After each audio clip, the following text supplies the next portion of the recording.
Welcome students. Today we will learn about demilitarized zone network. Demilitarized zone network or DMZ in short. দেখো আমরা firewall already complete করেছি, তার দুটো টাইপের firewall already আমরা cover up করেছি। একটা হচ্ছে packet filter and another is application gateway. Now firewall বিভিন্ন ভাবে কনফিগার করা যায়। So there are different kinds of configurations available for firewall settings. This is one of the configuration. এটা হচ্ছে একটা, অর্থাৎ আমরা ফায়ারওয়ালটাকে এমন ভাবে সেট করব between the internet and the private network, যাতে করে এটা একটা ফরমেশন পাবে, একটা রূপ পাবে, যাকে আমরা ডাকবো DMZ network, demilitarised zone network or DMZ in short. Okay, so DMZ ব্যাপারটা কি?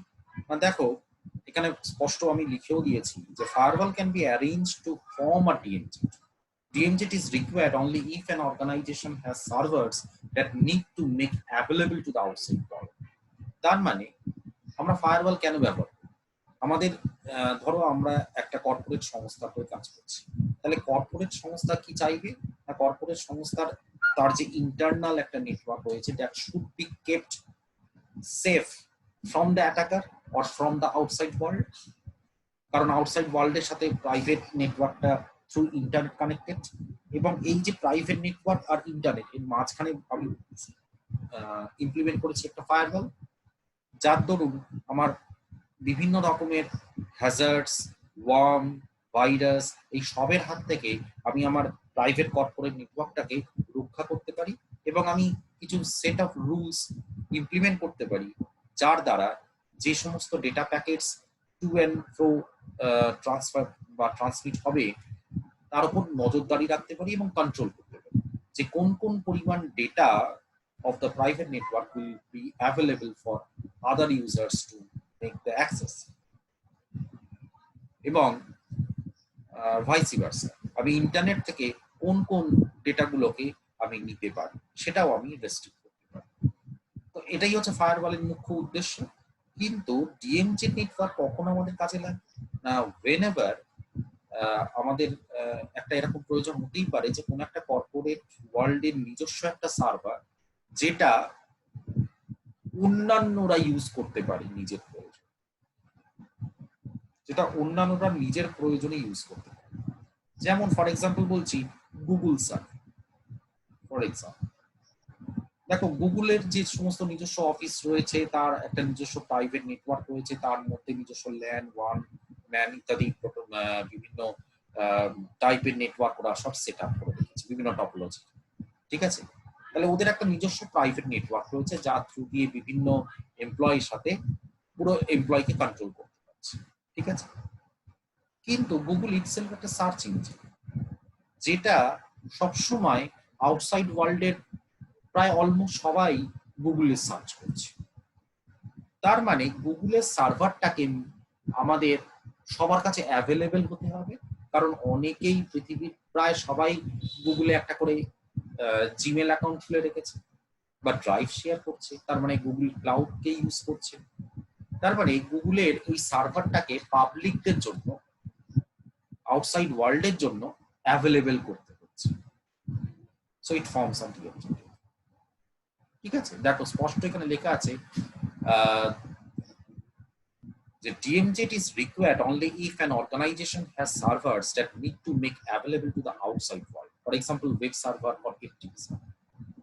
For this, a firewall has at least 3 network interfaces. এই ধরনের কনফিগারেশনে ফায়ারওয়ালের 3টে নেটওয়ার্ক ইন্টারফেস তৈরি। কি কি? The first one that connects to the internal private network and the firewall.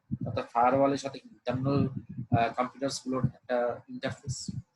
দ্বিতীয় হচ্ছে ফায়ারওয়ালের সাথে এক্সটার্নাল পাবলিক ওয়ার্ল্ডের একটা interface. That means second connects to the external public network. That means the internet.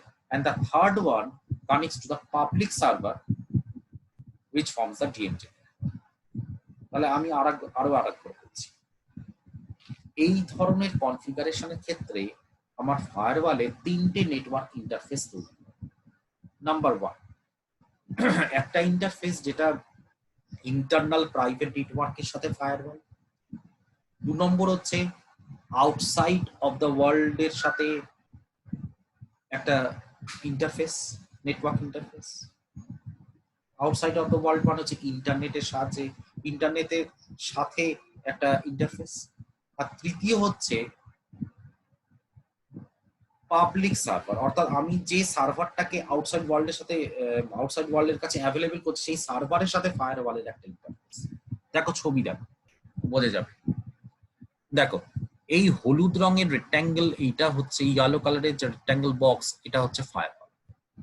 এইটা হচ্ছে আমার একটা কর্পোরেট নেটওয়ার্ক মানে ইন্টারনাল প্রাইভেট নেটওয়ার্ক। এটা হচ্ছে বাইরের জগতের ওয়ার্ল্ড মানে গোটা ইন্টারনেট। আর এইটা হচ্ছে আমার ওয়েব সার্ভার বা মেল সার্ভার। এই ওয়েব সার্ভার মেল সার্ভার কিন্তু এই কর্পোরেট নেটওয়ার্কেরই আন্ডারে। এই কর্পোরেট নেটওয়ার্ক কি করছে, তাদের নিজেদের প্রয়োজনে তার নিজের এই সার্ভারটাকে এই ইন্টারনেট মানে আউটসাইড ওয়ার্ল্ডের কাছে অ্যাভেলেবল করে দিচ্ছে, যে কারণে একটা ডিএমজেড ফর্ম হচ্ছে। তাহলে এখানে তিনটে ইন্টারফেস কি, এইটা হচ্ছে ফায়ারওয়াল, ফায়ারওয়ালের সাথে ইন্টারনাল প্রাইভেট নেটওয়ার্কের একটা ইন্টারফেস 1 নম্বর। 2 নম্বর হচ্ছে এই ফায়ারওয়ালের সাথে এই ইন্টারনেটের একটা সম্পর্ক যেটা outside of the world 2 number.